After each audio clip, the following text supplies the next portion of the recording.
Hello and welcome to Health Matters on Channels Television. Thanks for staying with us. I am Mary Alale Yusuf. It's natural for most mothers to breastfeed their children for the first weeks of life, but the World Health Organization recommends exclusive breastfeeding for the first 6 months of life, also for the baby to suckle within the first hour of birth. According to the Apex health body, however, globally only 36% of infants between 0 to 6 months old were exclusively breastfed between 2007 and 2014. Yet, over 820,000 children's lives could be saved every year among children under 5 years if all children 0 to 23 months were optimally breastfed. My guest is Head of Nutrition and the focal person for scaling up nutrition at the Federal Ministry of Health, and he speaks from our Abuja studios, Dr. Chris Isopunu. You are welcome to the show.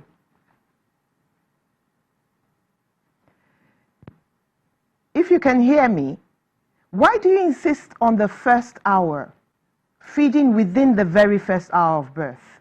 It encourages bonding and also encourages early initiation of breastfeeding. If the baby is put to breast as early as possible, and in this case within the first hour of life, the chances are that the breast milk will start flowing early. The baby will have access to colostrum. Colostrum is the very first milk, the yellow colored milk that comes out first from the breast, and that actually contains a lot of immunoglobulins, and we call it the first immunization the baby gets.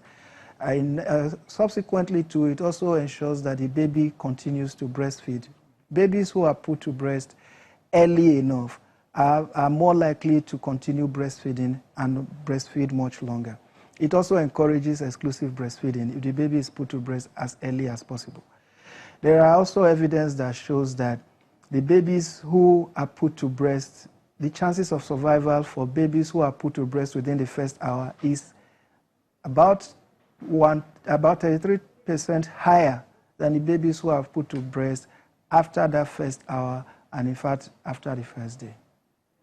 Okay, now the theme of the World Breastfeeding Week for this year is Foundation for Life.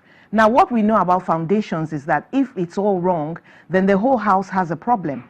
So are there short and long-term benefits for the baby of breastfeeding? The benefits for the baby are enormous. Let's start from the fact that within the first few days of a child's life, the baby is protected from illnesses that usually that babies are predisposed to. There are fewer chances of the baby dying from what we call sudden infant death. The chances of the baby dying from pneumonia or diarrhea, which are the two top killers of children under the age of 5, is largely reduced. Talking about nutrition being breastfeeding being a foundation for life, it's because first, let us start with the first 1,000-day window of opportunity, which starts from conception to when the child is 2 years. That is when the child's bones, the brain, the cognitive capacity is being developed. And breast milk has all the nutrients that the baby needs for such development. Now, if we miss that window of opportunity, it's very likely that the child will not be able to grow to his full potential. As a matter of fact, there are evidence that children who are not properly nourished in that first 2 years of life, and that is appropriate breastfeeding and appropriate complementary feeding, stand at least 10 times, the chance of earning at least 10% lower than his colleagues who had adequate and appropriate nutrition. Beyond that, we also know that the chances of development of some some chronic diseases such as diabetes and some heart diseases can be reduced if a child is appropriately breastfed with early initiation within the first hour, exclusive breastfeeding for 6 months, and continued breastfeeding up to 2 years and beyond, with the introduction of complementary feeding at the appropriate time. Beyond that, it also the benefit of that bonding that is encouraged between the mother and child. And so the mother tends to now become closer to the child. because when the baby feeds, the baby often looks into the mother's eyes, and there is that strong bonding between the mother and the child. The benefit to the mother is also there, and there are evidence that shows that women who breastfeed, they are less likely to develop breast cancers and ovarian cancers in future. The mothers tend to lose weight faster, the weight that she had gained at delivery, she tends to lose it. Ability to regain her usual self is generally restored. Now, when feeding a baby, most mothers don't understand that exclusive means without water as well. And so they go ahead to give the baby water. Tell us, why shouldn't, what's the disadvantage of giving a baby water along with the breast milk? Well, let's start with the fact that the breast milk has all the water that the baby needs for the first 6 months. As a matter of fact, the breast milk has been tailored to meet the baby's nutritional needs for the first 6 months.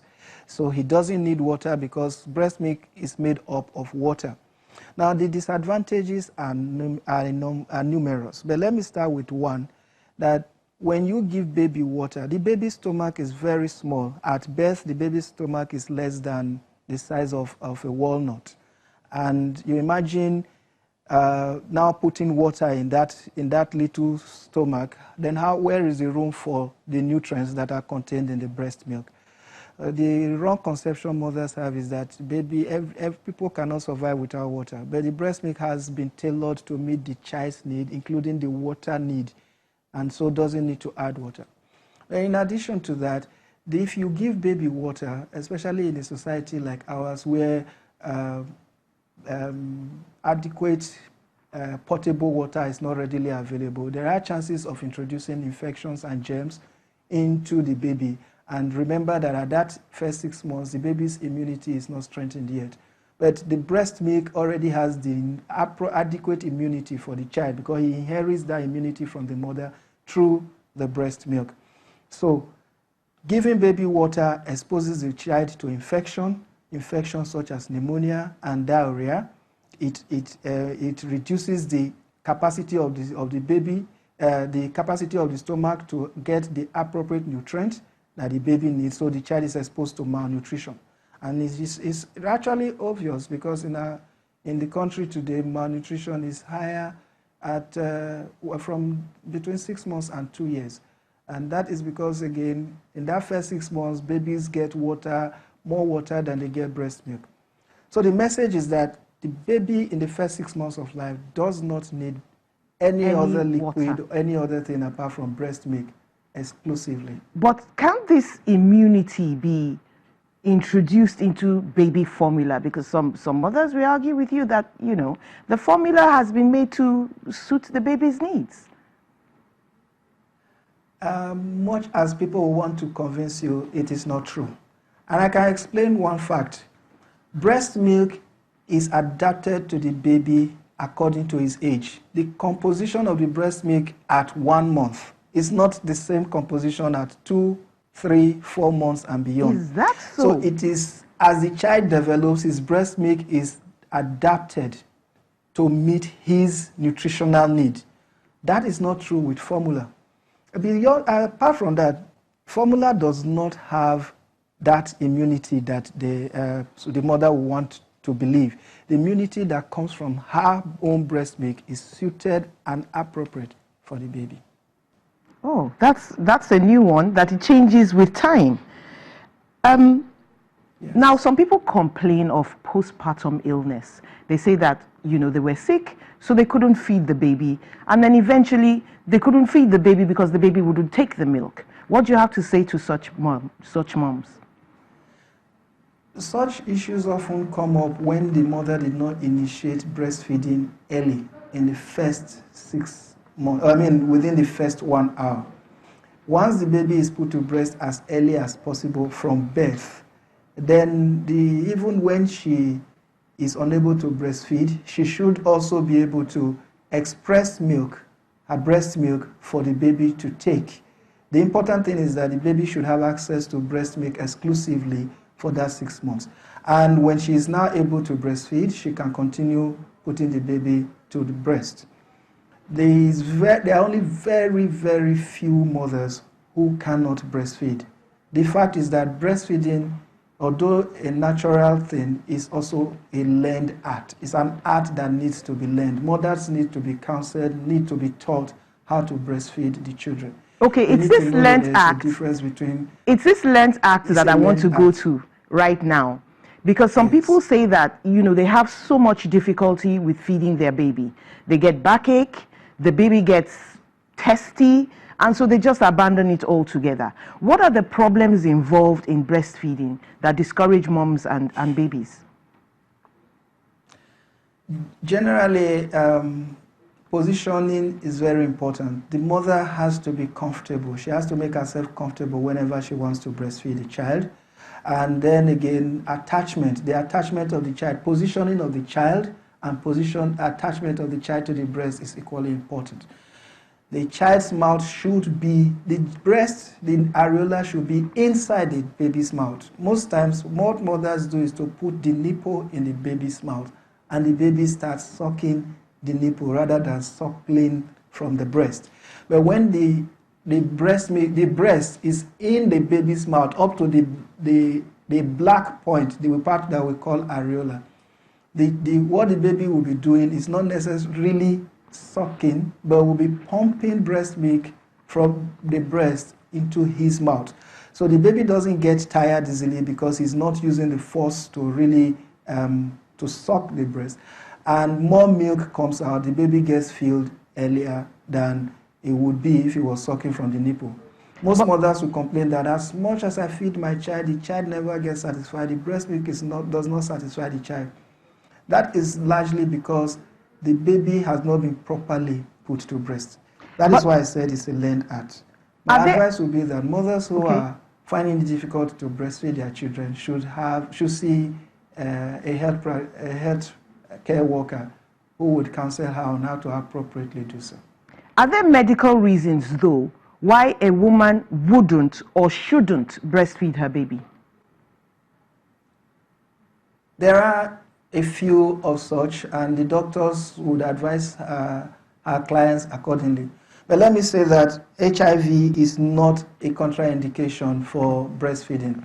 As long as the mother is on the antiretroviral therapy, she should breastfeed her child normally, exclusively for 6 months, and continue breastfeeding for 12 months to 24 months, like the normal babies.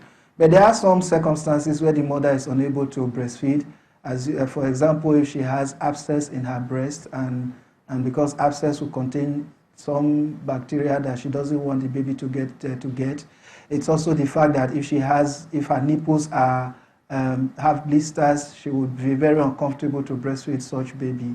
And sometimes again, there are some babies who would have some allergies to some composition of breast milk, but these are very, very few cases. And when the doctor notices that, he knows how to advise the patient.